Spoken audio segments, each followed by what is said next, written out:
sur Europe 1, place à l'édito éco, Dimitri Pavlenko. Bonjour Olivier Babot. Bonjour Dimitri, bonjour Anissa, bonjour Olivier. Olivier, vous nous proposez ce matin une analyse des raisons de la crise budgétaire actuelle. Comment en sommes-nous arrivés là ? Ah oui Dimitri, quoi qu'il se passe aujourd'hui, dans les prochains jours, la France aura franchi un cap. Dans le cuisant constat de son affaiblissement, elle montre qu'elle est incapable, même face au risque avéré d'une crise majeure de ses finances publiques, de se ressaisir. Même si le gouvernement Barnier ne tombe pas, il y a fort à parier que les concessions au budget qui ont été arrachées nous feront déraper en 2025, loin des 5% espérés. Et s'il tombe, ce serait comme entrer dans un trou noir. Personne n'est capable de dire ce qu'il s'y passera. Mais on peut raisonnablement parier que ça sera peu réjouissant. Alors c'est le moment de se demander comment nous en sommes arrivés là. Alors justement, quelles sont les causes de la situation si dégradée que nous connaissons selon vous ? Le drame des décisions politiques, c'est qu'il faut souvent des décennies pour vérifier leur bien fondé ou au contraire leur erreur. Notre problème, on le connaît, trop peu de travail par rapport à la population, trop peu de cotisations, de revenus à taxer, de richesses à redistribuer, malgré un taux de prélèvement record pour couvrir nos dépenses. 2 décisions sont responsables de la panade dans laquelle nous nous débattons. Ce ne sont pas les seules évidemment, mais elles expliquent une part significative de notre problème. Alors, première décision, toute catégorie, le passage de la retraite de 65 à 60 ans, décidé par François Mitterrand en 1983. Sans cela, notre régime n'aurait pas le déséquilibre béant qui emporte notre budget.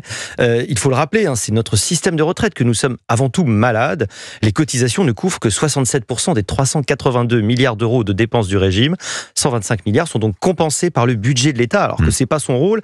Comme l'a montré un rapport du Sénat, les retraites des fonctionnaires, à elles seules, sont responsables d'un tiers du déficit et de 50% de la dette. Et alors, quelle est la deuxième décision ?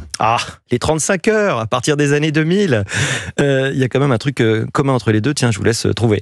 Elles ont constitué en pratique, ces 35 heures, un alourdissement du coût du travail et se sont traduites par de la modération salariale, donc un moindre pouvoir d'achat. Ça n'a pas été un partage du temps de travail, ça a été un partage de l'appauvrissement provoqué par un moindre travail. Mais ces décisions, elles ont été prises il y a longtemps. Comment vous expliquez qu'on n'y ait pas remédié ?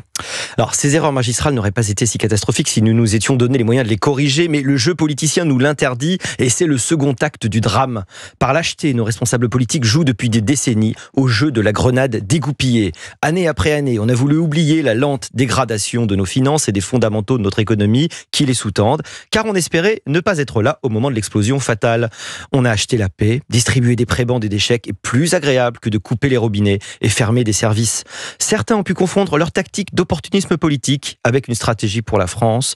On a pu voir durant le débat budgétaire une nouvelle illustration du syndrome NIMBY, bien connu, Not in my backyard, traduisé par « pas chez moi », n'est-ce pas, pas dans ma cour. Chacun s'accorde sur la nécessité des efforts, mais dès qu'il s'agit de son précaré, on descend la herse, on remonte le pont-levis, on défend sa clientèle électorale, son territoire, sa collectivité, son ministère. Les efforts, c'est toujours pour les autres.